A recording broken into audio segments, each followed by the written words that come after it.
welcome to this week's edition of The Flow. I am Doc Rock, your community manager. And I'm Katie Fox. Yay! Okay, so Case, we successfully bodied this conference. We did. We're really excited to be chatting today. If you're sitting here going, what conference? Because we've been to a lot, so maybe you're not keeping up with us. Every year we run a virtual event, usually 2 or 3 days, packed with speakers, packed with sponsors, great content, the community, all of it. This year our topic was podcasting, and the event was called Leap into Podcasting. If you're listening and you're like, I missed that, had that on my calendar, didn't get to it, we will talk through how you can get access to the replay videos. But today's episode, we're going to be talking about what we learned, what our biggest takeaways were. Selfishly, these events and everything that we've been to are as much for us to learn from the amazing people that we get to hang out with as much as they are for you to learn. So yes. So yeah, we have our takeaways. We'll share those too. Yes. And so the cool things for me is not just the lessons learned from the people, because we had some fantastic speakers and all this go around. It's also getting a chance to spend time with the Ecamm fam and get deeper, closer relationships with many of the people from the Ecamm fam. That sets so well with you, and that is something that will stay forever. Like, those things don't go away. You might forget how to adjust the camera. You're not going to forget hanging out with, Keely or Michelle or LD. LD is so much more than the shore rep, ladies and gentlemen. Let me explain it to you.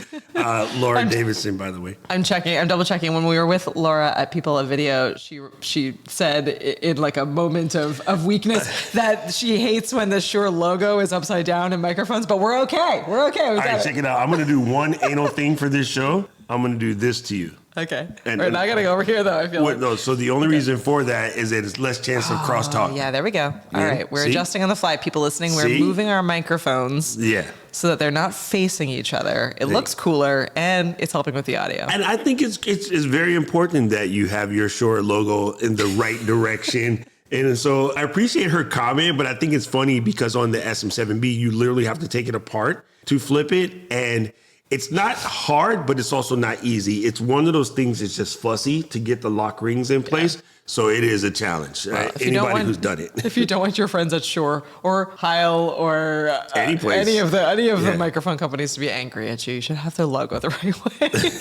All right. Well, before we jump into our takeaways, I just wanted to swing by for like some housekeeping stuff. So the first thing is, if you joined us for...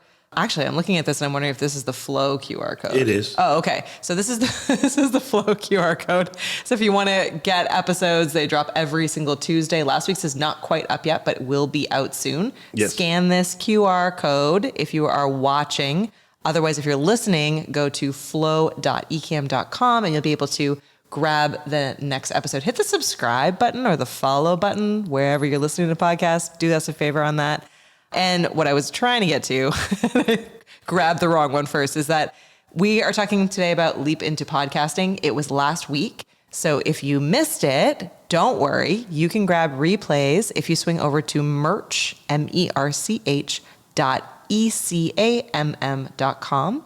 What you're going to want to grab is either this physical podcasting planner, or we have a digital version if you don't want to wait. This is going to be filled with session outlines and notes, as well as a complete podcasting guide and planner with templates so that you can plan out and start your own podcast.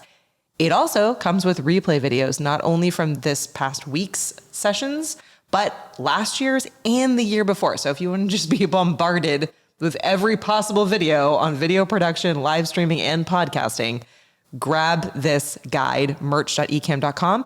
The next question you're going to ask me, I know it's coming, is, hey, Katie and Doc, I just bought the guide and I don't see the videos. I don't see a link for the videos yet. We are processing them as we speak. They will be up on Monday, October 10th. So if you're listening to this after October 10th, golden. You can buy the guide and you will immediately get access. If you already have it or it's still not quite October 10th, it just means it's coming soon. So hang in there with us. If I remember correctly, back in CB Code, when you were done, it's 10-10. Oh, there you go. It's 10-10. So it makes sense, right?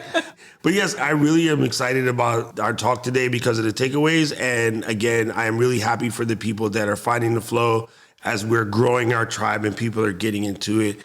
And if it's your first time tuning in, I just want to say the time to start your podcast is absolutely now. It's still not too late. There's a lot of opportunity. Imagine if when somebody made a phone, everybody else told them it's too late to make a phone because everybody already has phones. They don't need a special phone. And Steve said, yeah, you're right. Never mind. Yeah. And, and again, what we can't say enough is just start. So Yes. don't wait until you have all of the gear and fancy things that you want. Don't wait until you have XYZ piece of software or you have blah, blah, blah. Put a line in the sand. We're starting on this date, whatever line it is that can keep you consistent and going. You are going to level up. You're going to get better. Even if you start with the most expensive, amazing gear out there. We started with, get better. We started with a full studio full of gear. We do live streaming often. So it was easy, quote unquote, for us to start, but we're still getting better. I can tell you a funny story about that. I love cars. Cars are a big portion of my life. And I've always said, I dream for the days where I get to have like a supercar.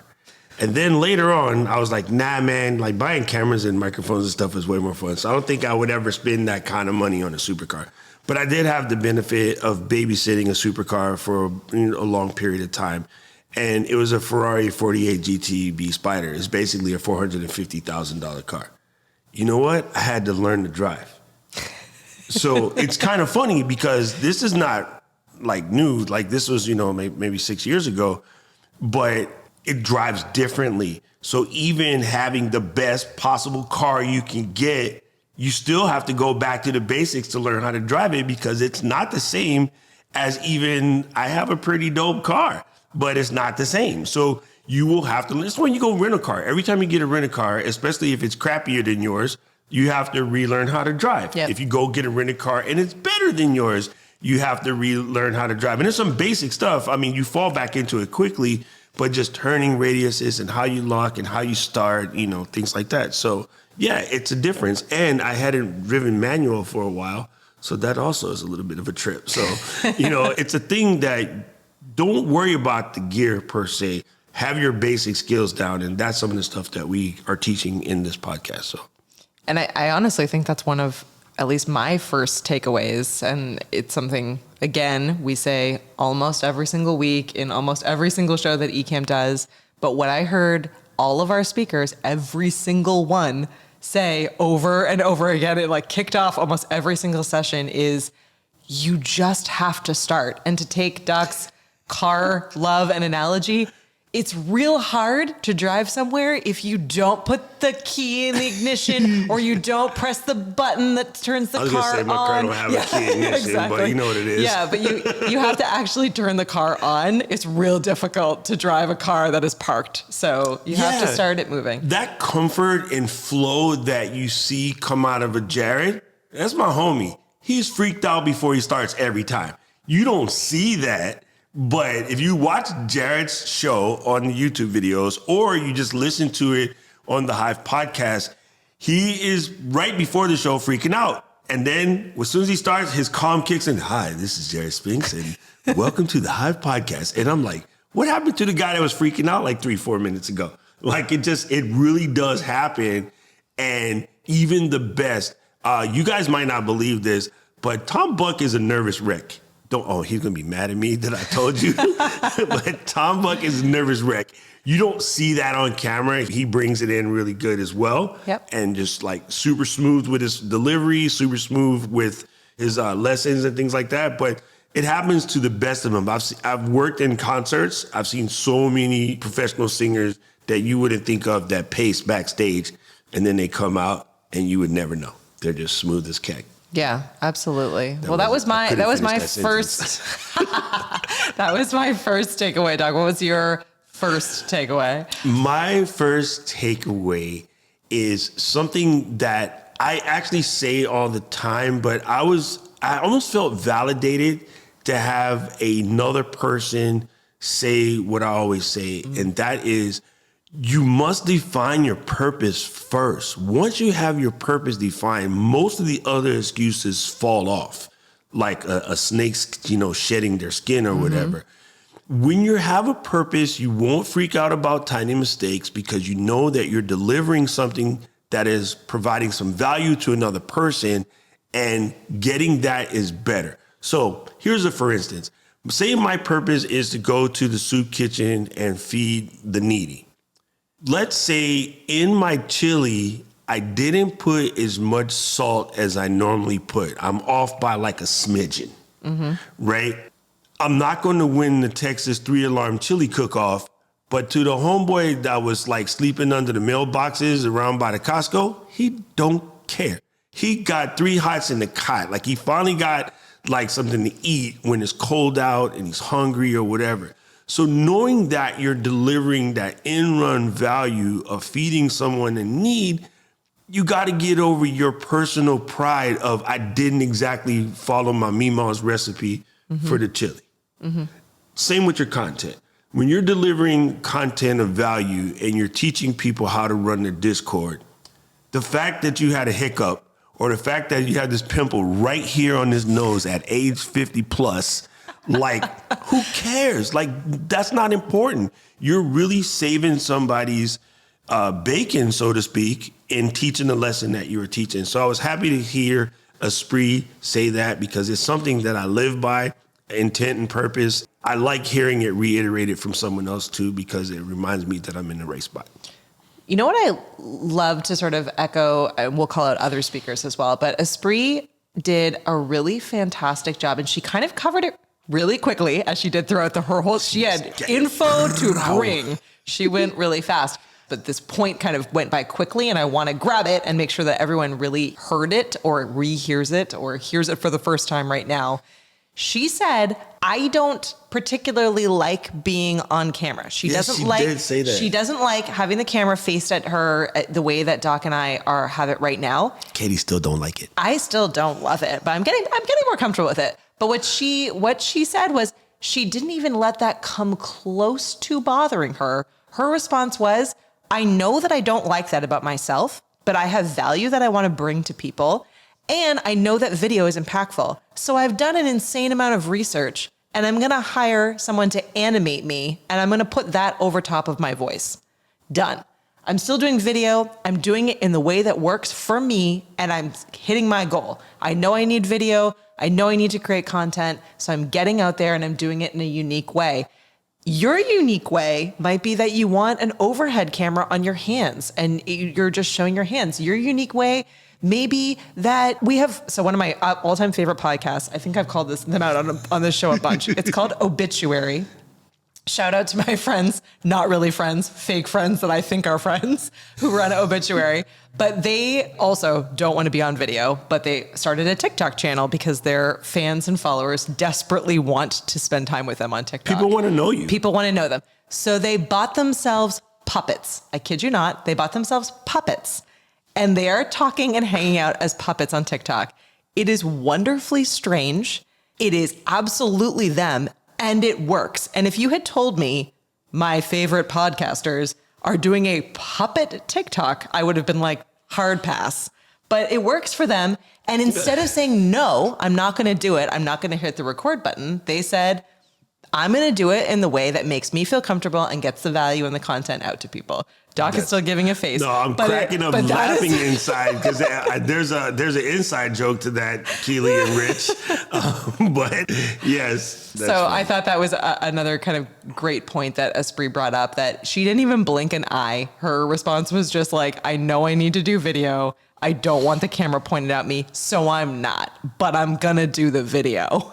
Well, it's funny because when you think of the people like Terry Fader, and I don't know why the other guy's name escapes me right now, they say all of the heinous stuff that you're not allowed to say as comedians, but they do it through puppets, and it's totally cool, right? You know, so like Walter and Ahmed and Peanut, I forgot that person's name is going to come to me later, but Terry Fader is another person that does it. Of the people that do the ventriloquism stuff, they always said the things that you can't say and did it through puppets, including Henson. He did it through the Muppets because the regular community wasn't ready for some of the subject matters that they touched on. right? So the Muppets were some of the first to get into some of the tensions of the late 60s and early 70s, and he did it through the puppets because it just came off differently, right? So it's kind of funny. The two old guys up in the booth, they were supposed to represent the establishment. And then Animal was supposed to represent like the hippie or whatever, you know? Yeah, it was really cool how they did it. And even the thing with Kermit and Piggy, like you don't think about it, but they were touching on, you know, basically interracial couples at that time. And it's funny now because none of the kids weren't picking up on it and most of the adults didn't either. And so that's how they got away with it. And then later you look back and you go, I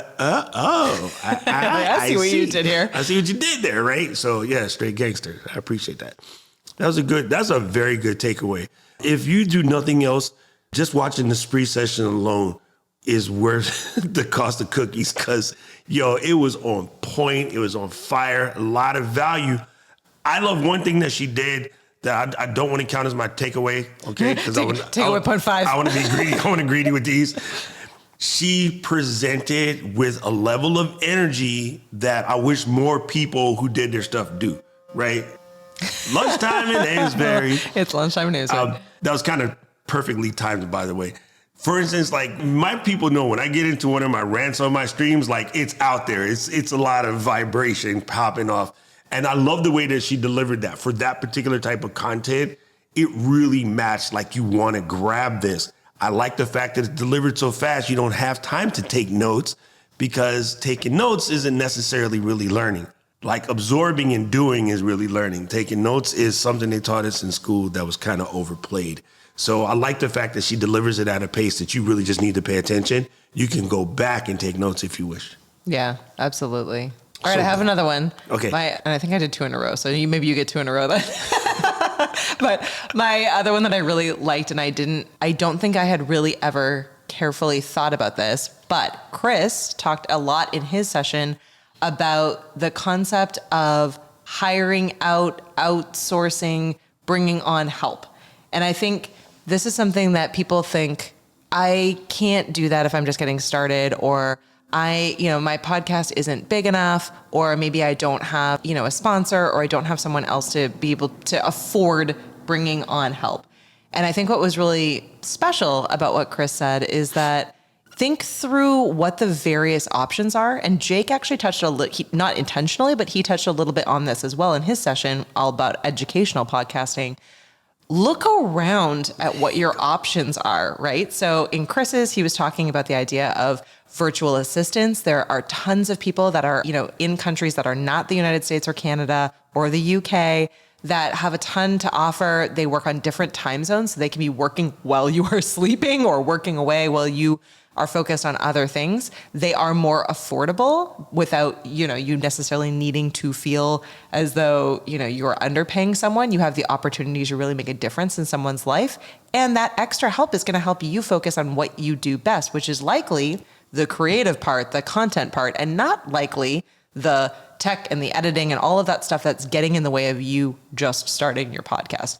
And what I wanted to say in the sort of Jake side of it is that Jake spoke a lot about he's doing educational podcasting. There's a whole school, but even if you're not an educational podcaster and are there teaching and helping students learn how to get into radio and video production and podcasting, those students still exist. They're probably in your family, in your neighborhood, at your local school. They can be high school aged all the way up to college age who, whether or not you're paying them or you're giving them experience or you're mentoring them, being able to have them involved in some way is going to be amazing for them as well as amazing for you. So no matter what size your podcast is, no matter what level you're at, having an extra set of hands, having someone else that you can bounce ideas off of, and having someone else that can help take some of that weight off your shoulders is going to help you stay consistent and continue to create content.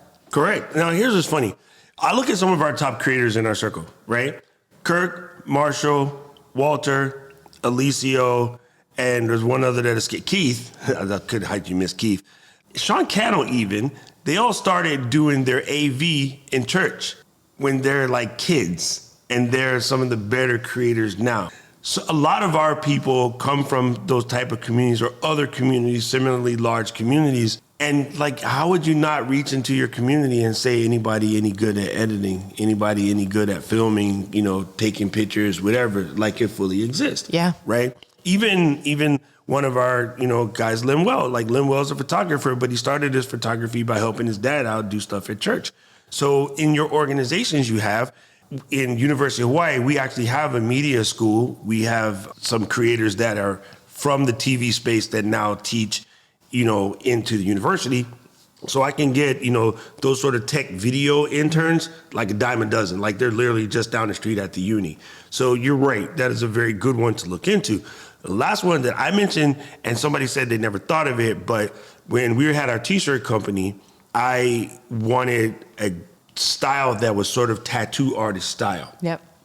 And my friends that were tattoo artists were all either too busy or just weren't ready to create their stuff to go on t-shirts because it somewhat takes away their artwork. So they thought, this is before Ed Harvey and Christian Adagia, or whatever the heck you say his name is, became popular for selling tattoo t-shirts. Then they all wanted to dive in.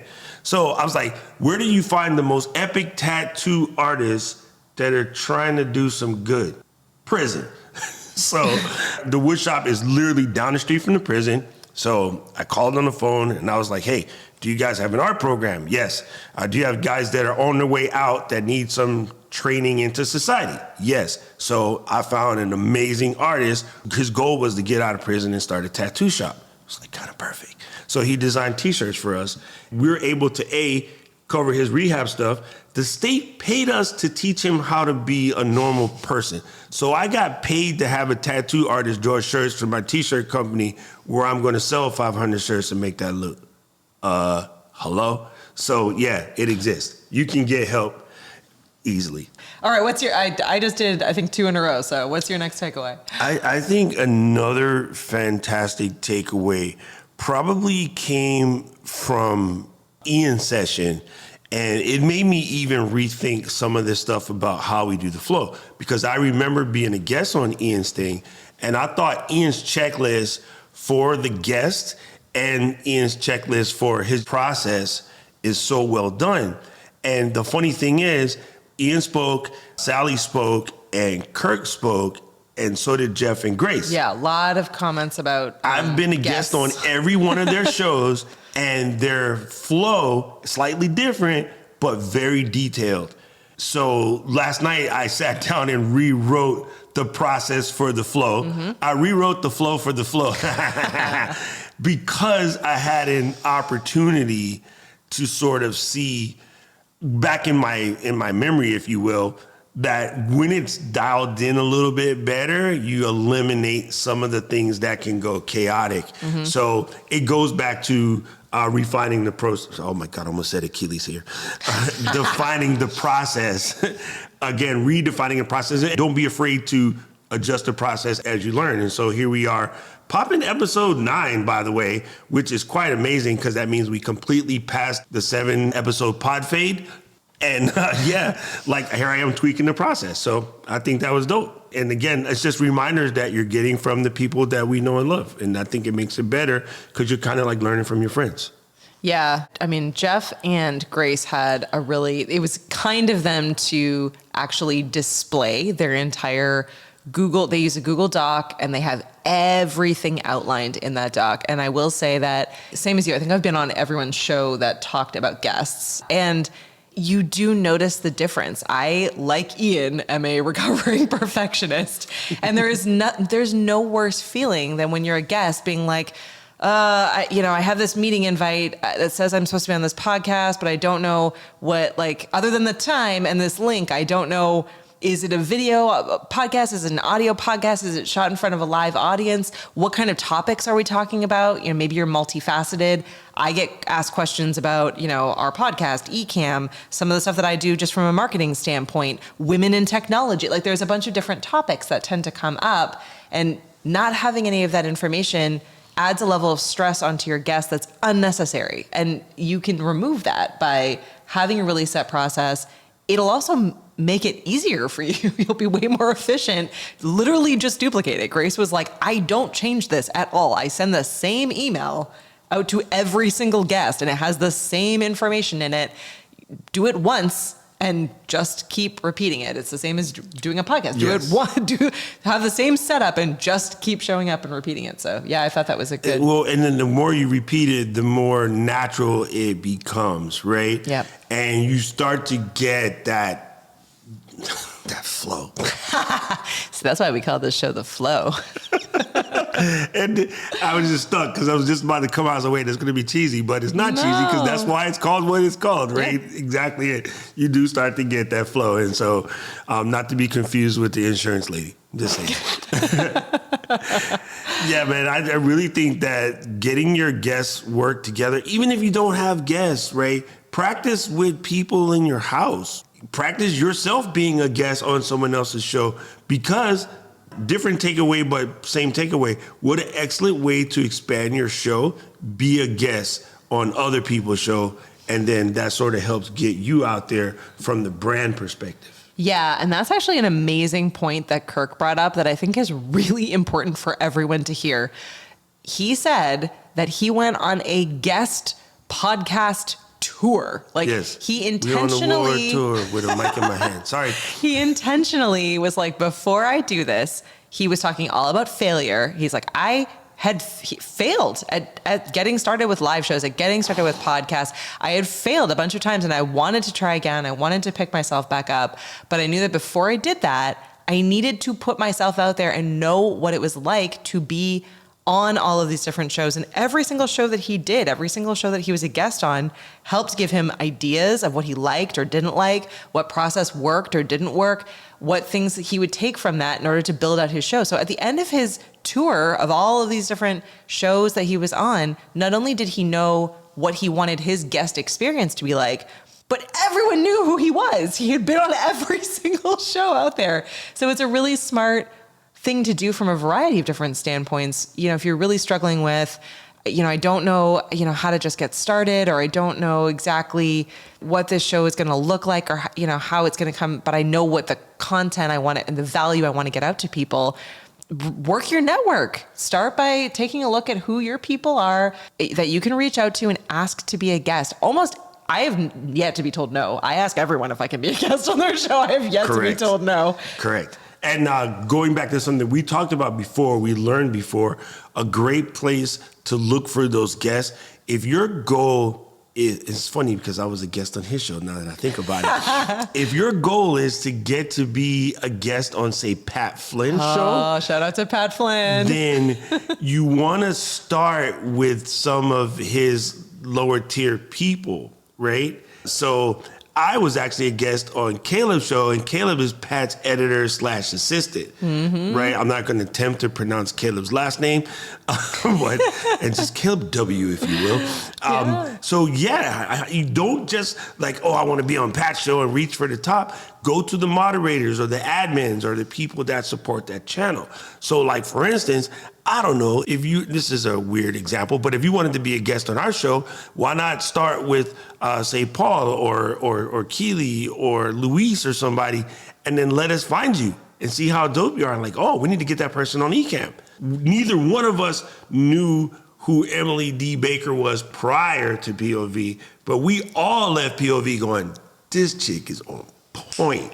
Like, she is the business. I can't wait to have her on the show and bring some of that energy and knowledge that she has. So that's how you get on the radar, and it's funny because Luis and I met each other through talking to the people who were surrounding Nick.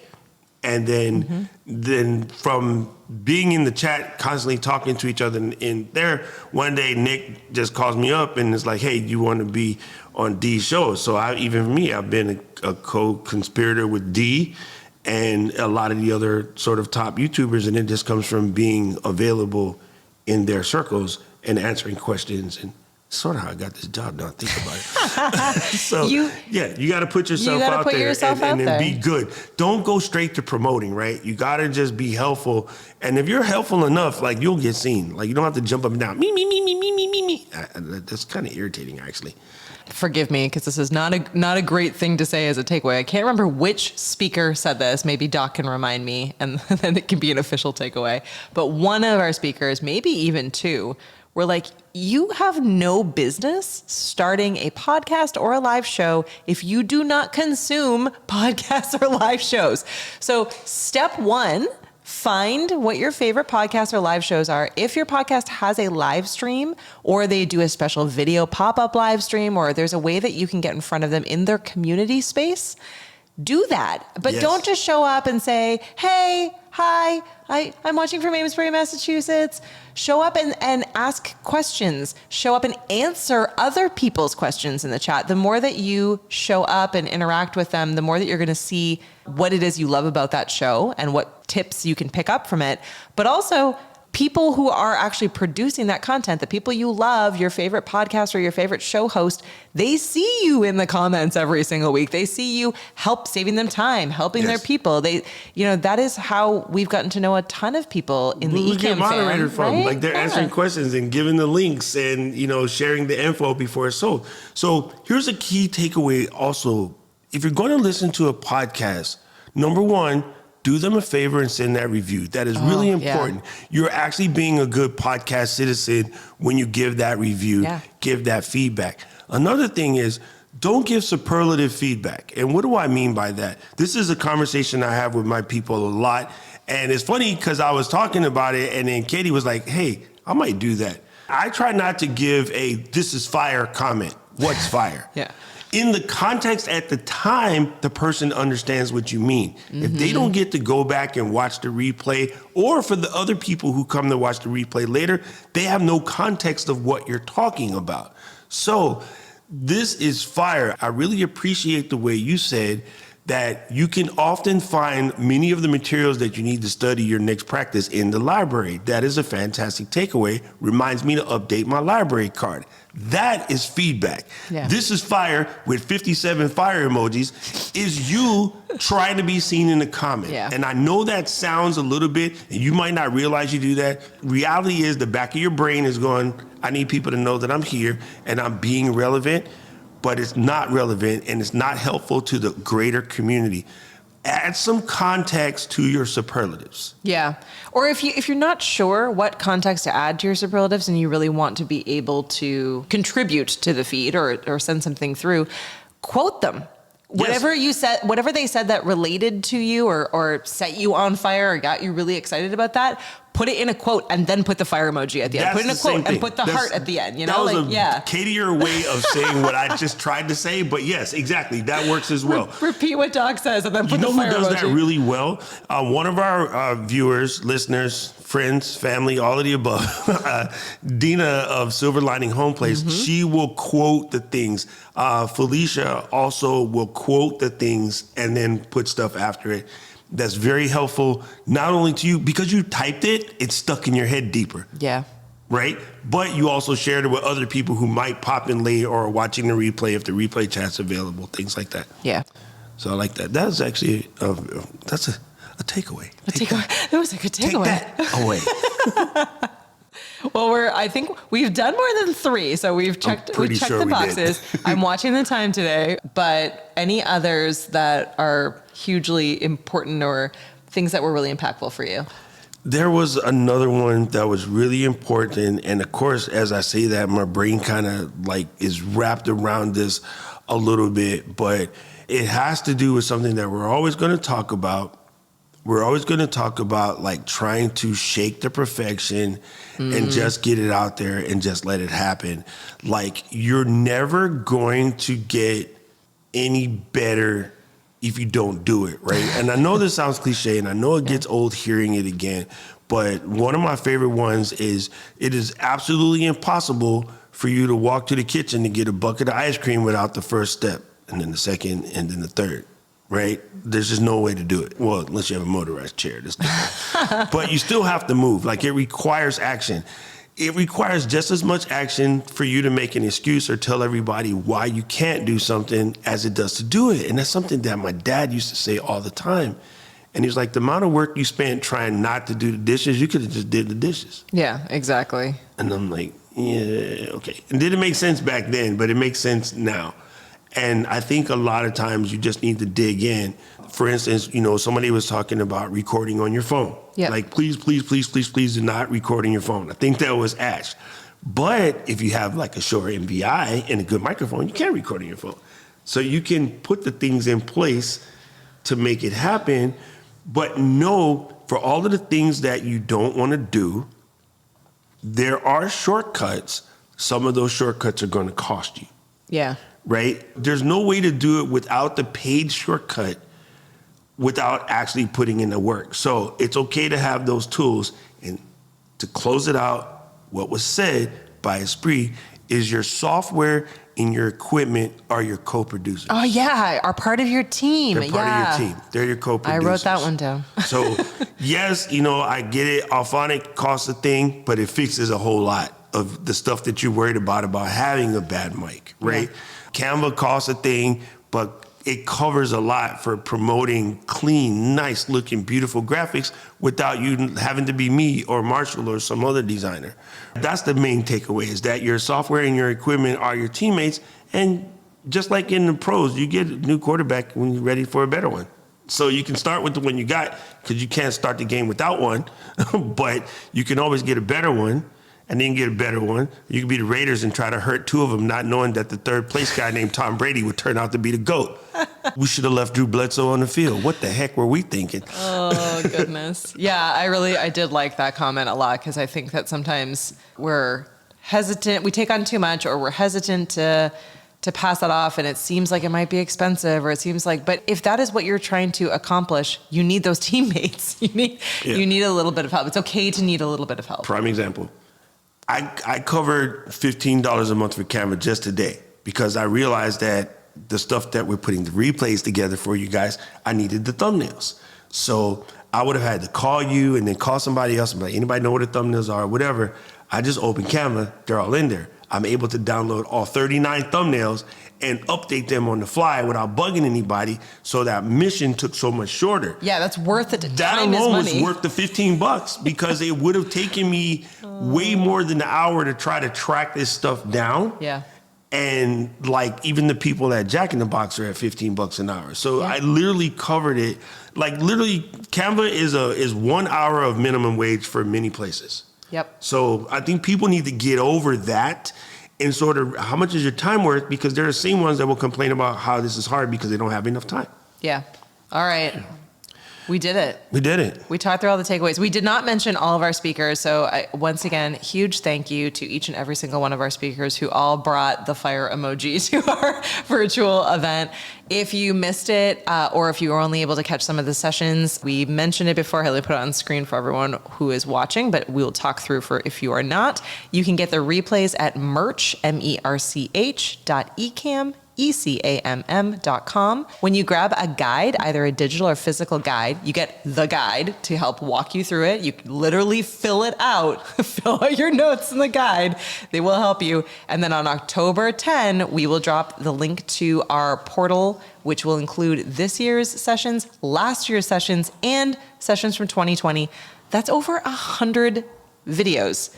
It's a lot. So it's a lot. It's going to take you a long time to work your way all the way through. It took me a long time to upload it. Yeah, it's going to take a long time. But you know what? It's okay, because they will be there to help you throughout. When you have questions, you can search, you can find the videos that you need, and then you'll know the people. And we challenge all of you always, when you tune into any of our shows or watch our content, if it resonated with you, find those people. All of those people have live shows. They have podcasts. They have courses, they are coaches, they are in the Ecamm community, they're on the Discord, Yep. they exist so you can reach them and talk to them and become a member of their community or their space as well. We learn together, we learn better together. So really spend the time learning collaboratively and hitting that record button. I give you a challenge to go to find the Song 43 podcast. Oh, I am loving this podcast. I'm loving it too. And the reason why I give you the challenge is because Laura works for Shure. She has access to all the microphones in the world.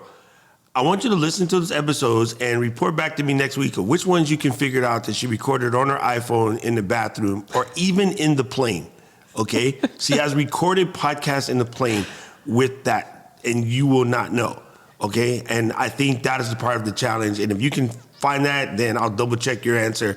And then they'll prove to you that it's not only about the equipment, because although she has access to everything, a lot of them she says she recorded just as rugged as possible. And she, who is like one of the smartest people I have ever talked to, constantly tells me, I said one I'm of. joking. I said one of. She tells me all the time, she's like, are you sure that like you're really enjoying listening to, like, she doesn't believe that I like this my podcast. God, it's so good. So if you're sitting out there and you're like, I don't know what value I have to bring, or I don't know if anyone's going to listen to my podcast, or, you know, I only have a couple of listeners right now. Laura Davidson from Sure felt the exact same way. Her podcast is brilliant. It's literally 15 minutes long each episode, so it's completely easy. It's a great drive or shower listen. Yeah, to listen to. And she also has moments where she does not feel as though she's good enough, or she does not feel as though she's smart enough, or she doesn't feel as though. So get past that. Laura did, we did, I did. We're all getting past that. Get past that and share the content that you have. Yes. So dope. All right. So make sure if you have any questions, comments, feedback, please send them to flow@ecam.com. If you are first time listening to this, please subscribe. You can subscribe on the website at flow.ecam.com. Sorry. One of these days, my brain will catch up to my face. And then lastly, of course, if you enjoy this, please do, like I say, for any podcast, leave a review on iTunes. It really does help make a difference. And the other thing that you can do is share it with someone. Like half the podcast you listen to right now, somebody else say, hey, you should check this out. Yep. Which is why I listen to Obituary now. It's the best. So crazy, Katie. All right, gang, it's time for the Q&A session. If you want to make sure that you have an opportunity to participate in the Q&A session, then every Tuesday at 12 p.m. Eastern, you can watch us over on the YouTube, on the Ecam Live channel on YouTube. So. And if you can't make it live, we have an email address, flow@ecam.com. We also have a Volley, which I'll get a code so we can start actually promoting it next week. But Volley will let you send a video on your own time. Just record a quick video on your phone or on your desktop, shoot it over to us, and we will grab that video, feature your question on the podcast, and answer you. It's magic. Yes, it's magic. Thank you, guys. We appreciate you. Aloha, and let's go with the flow. See you Flow next week. Riders.